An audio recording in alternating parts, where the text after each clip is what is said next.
ओम नमः चंडिकाये। ओम चंडिका देवी को नमस्कार है। मार्कंडे जी ने कहा, पितामह, जो इस संसार में परम गोपनीय तथा मनुष्यों की सब प्रकार से रक्षा करने वाला है और जो अब तक आपने दूसरे किसी के सामने प्रकट नहीं किया हो, ऐसा कोई साधन मुझे बताइए। ब्रह्मा जी बोले, ब्राह्मण, ऐसा साधन तो एक देवी का कवच ही है, जो गोपनीय से भी परम गोपनीय, पवित्र तथा संपूर्ण प्राणियों का उपकार करने वाला है। महामुने, उसे श्रवण करो। देवी की 9 मूर्तियां हैं, जिन्हें नव दुर्गा कहते हैं।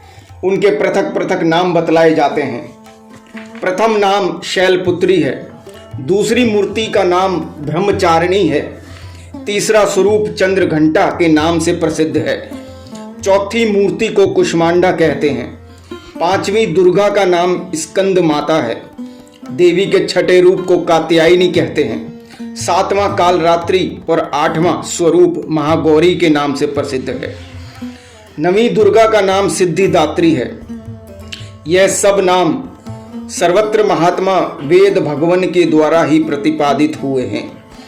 जो मनुष्य अग्नि में जल रहा हो, रणभूमि में शत्रुओं से घिर गया हो, विषम संकट में फंस गया हो तथा इस प्रकार भय से आतुर होकर जो भगवती दुर्गा की शरण में प्राप्त हुए हों, उनका कभी कोई अमंगल नहीं होता।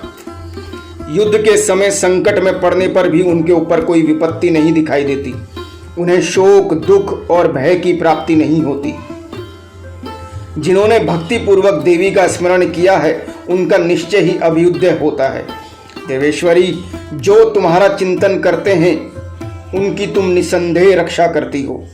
चामुंडा देवी प्रेत पर आरूढ़ होती हैं, वाराही भैंसे पर सवारी करती हैं, ऐन्द्री का वाहन ऐरावत है, वैष्णवी देवी गरुड़ पर ही आसन जमाती है, माहेश्वरी वृषभ पर आरूढ़ होती है, कौमारी का वाहन मयूर है, भगवान विष्णु की प्रियतमा लक्ष्मी देवी कमल के आसन पर विराजमान हैं और हाथों में कमल धारण किए हुए हैं। वृषभ पर आरूढ़ ईश्वरी देवी ने श्वेत रूप धारण कर रखा है। ब्राह्मी देवी हंस पर बैठी हुई हैं और सब प्रकार के आभूषणों से विभूषित हैं। इस प्रकार ये सभी माताएं सब प्रकार की योग शक्तियों से संपन्न है। इसके सिवा और भी बहुत सी देवियां हैं, जो अनेक प्रकार के आभूषणों की शोभा से युक्त तथा नाना प्रकार के रत्नों से सुशोभित हैं। ये संपूर्ण देवियां क्रोध में भरी हुई हैं और भक्तों की रक्षा के लिए रथ पर बैठी दिखाई देती हैं। ये शंख, चक्र, गदा, शक्ति, हल और मूसल, खेटक और तोमर, परशु तथा पाश, कुंत और त्रिशूल एवं उत्तम शार्ग, धनुष आदि अस्त्र शस्त्र अपने हाथों में धारण करती हैं। दैत्यों के शरीर का नाश करना, भक्तों को अभयदान देना और देवताओं का कल्याण करना, यही उनके शस्त्र धारण का उद्देश्य है। महान रौद्र रूप, अत्यंत घोर पराक्रम, महान बल और महान उत्साह वाली देवी, तुम महान भय का नाश करने वाली हो, तुम्हें नमस्कार है। तुम्हारी ओर देखना भी कठिन है। शत्रुओं का भय बढ़ाने वाली जगदम्बिके, मेरी रक्षा करो। पूर्व दिशा में ऐन्द्री इंद्र शक्ति मेरी रक्षा करे।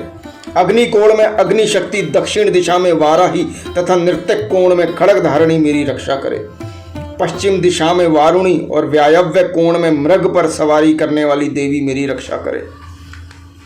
उत्तर दिशा में कौमारी और ईशान कोण में शूल धारणी देवी रक्षा करे। ब्रह्माणी, तुम ऊपर की ओर से मेरी रक्षा करो और वैष्णवी देवी नीचे की ओर से मेरी रक्षा करें। इस प्रकार शव को अपना वाहन बनाने वाली चामुंडा देवी 10 दिशाओं में मेरी रक्षा करे। जया आगे से और विजया पीछे की ओर से मेरी रक्षा करें। वाम भाग में अजिता और दक्षिण भाग में अपराजिता रक्षा करे। उद्धोतनी शिखा की रक्षा करे। उमा मेरे मस्तक पर विराजमान होकर रक्षा करे। ललाट में मलाधारी रक्षा करे और यशस्विनी देवी मेरी बाहों का संरक्षण करे। भौहों के मध्य भाग त्रिनेत्रा और नथुनों की यम घंटा देवी रक्षा करें। दोनों नेत्रों के मध्य भाग में शंखिनी और कानों में द्वारवासिनी रक्षा करे। कालिका देवी कपोलों की तथा भगवती शांकरी कानों के मूल भाग की रक्षा करे। नासिका में सुगंधा और ऊपर के ओंठ में चर्चिका देवी रक्षा करे। नीचे के होठ में अमृत कला तथा जीवा में सरस्वती देवी रक्षा करे। कौमारी दांतों की और चंडिका कंठ प्रदेश की रक्षा करे। चित्र घंटा गले की, घंटी की और महामाया तालू में रहकर रक्षा करे। कामाक्षी थोड़ी की और सर्वमंगला मेरी वाणी की रक्षा करे। भद्रकाली ग्रीवा में और धनुर्धरी पृष्ठवंश मेरुदंड में रहकर रक्षा करे। कंठ के बाहर भाग में नील ग्रीवा और कंठ की नली में नल कुबरी रक्षा करे। दोनों कंधों में खड़गिनी और मेरी दोनों भुजाओं की व्रजधारिणी रक्षा करे। दोनों हाथों में दंडनी और उंगलियों में अंबिका रक्षा करे। सुलेश्वरी नखों की रक्षा करे। कुलेश्वरी कुक्षी में पेट में रहकर रक्षा करे। महादेवी दोनों स्तनों की, शोक विनाशिनी देवी मन की रक्षा करे। ललिता देवी हृदय में और शूल धारणी उदर में रहकर रक्षा करे। नाभि में कामिनी और गुहु भाग की गुहेश्वरी रक्षा करे। पूतना और कामिका लिंग की और महिषवाहिनी गुदा की रक्षा करे। भगवती कटि भाग में और विंध्यवासिनी घुटनों की रक्षा करे।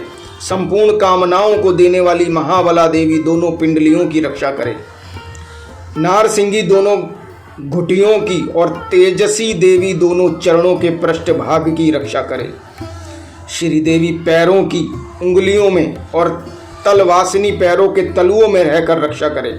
अपनी दाढ़ों के कारण भयंकर दिखाई देने वाली दृष्टा कराली देवी नखों की और ऊर्ध्व केशिनी देवी केशों की रक्षा करे। रोमावलियों के छिद्रों में कौबेरी और त्वचा की वागेश्वरी देवी रक्षा करे। पार्वती देवी रक्त, मज्जा, वसा, मांस, हड्डी और मेद की रक्षा करे। आंतों की कालरात्रि और पित्त की मुकुटेश्वरी रक्षा करे। मूलाधार आदि कमल कोशों में पद्मावती देवी और कफ में चामुंडा देवी स्थित होकर रक्षा करे। नख के तेज की ज्वालामुखी रक्षा करे, जिसका किसी भी अस्त्र से भेदन नहीं हो सकता। वह अभेदा देवी शरीर की समस्त संधियों में रहकर रक्षा करे। ब्रह्माणी, आप मेरे वीर्य की रक्षा करें। क्षत्रेश्वरी छाया की तथा धर्म धारणी मेरे अहंकार, मन और बुद्धि की रक्षा करें। हाथ में वज्र धारण करने वाली वज्र हस्ता देवी मेरे प्राण, अपान, व्यान, उदान और समान वायु की रक्षा करे। कल्याण से शोभित होने वाली भगवती कल्याण शोभना मेरे प्राण की रक्षा करे। रस, रूप, गंध, शब्द और स्पर्श इन विषयों का अनुभव करते समय योगिनी देवी रक्षा करे तथा सत्व गुण, रजोगुण और तमोगुण की रक्षा सदा नारायणी देवी करे। वाराही आयु की रक्षा करे, वैष्णवी धर्म की रक्षा करे तथा चक्रिणी देवी यश, कीर्ति, लक्ष्मी, धन तथा विद्या की रक्षा करे। इंद्राणी, आप मेरे गोत्र की रक्षा करें। चंडिके, तुम मेरे पशुओं की रक्षा करो। महालक्ष्मी पुत्रों की रक्षा करे और भैरवी पत्नी की रक्षा करे। मेरे पथ की सुपथा तथा मार्ग की क्षेम करी रक्षा करे। राजा के दरबार में महालक्ष्मी रक्षा करे तथा सब और व्याप्त रहने वाली विजया देवी संपूर्ण भयों से मेरी रक्षा करे।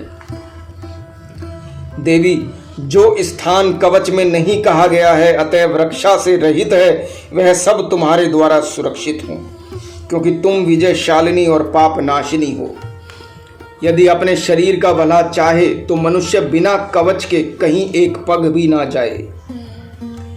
कवच का पाठ करके ही यात्रा करे।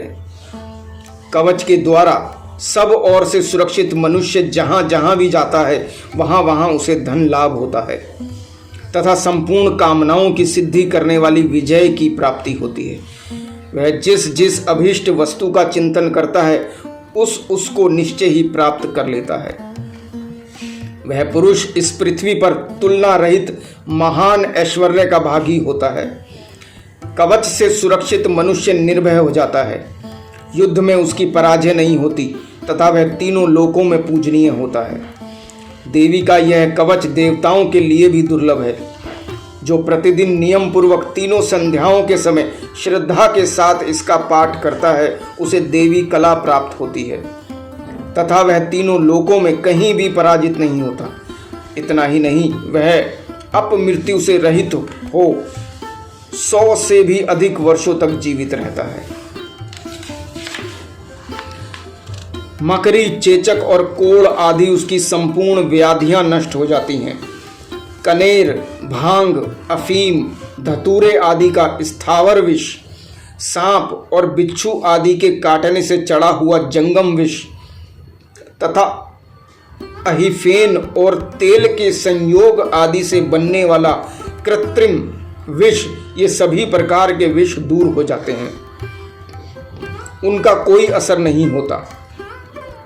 इस पृथ्वी पर मारण, मोहन आदि जितने अभिचारिक प्रयोग होते हैं, इस प्रकार के जितने मंत्र यंत्र होते हैं, वे सब इस कवच को हृदय में धारण कर लेने पर उस मनुष्य को देखते ही नष्ट हो जाते हैं।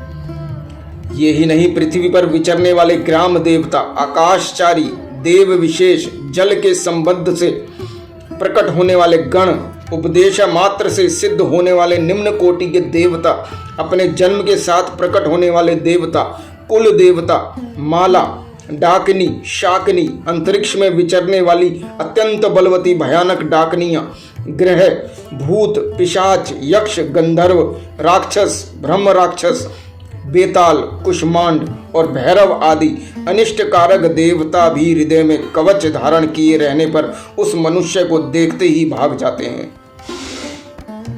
कवचधारी पुरुष को राजा से सम्मान वृद्धि प्राप्त होती है। यह कवच मनुष्य के तेज की वृद्धि करने वाला उत्तम है। कवच का पाठ करने वाला पुरुष अपनी कीर्ति से विभूषित भूतल पर अपने सुयश के साथ साथ वृद्धि को प्राप्त होता है।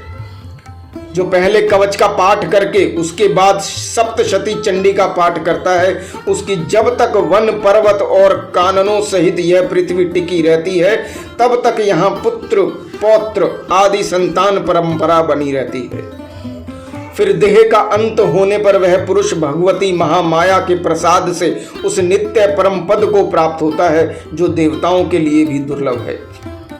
वह सुंदर दिव्य रूप धारण करता है और कल्याण में शिव के साथ आनंद का भागी होता है।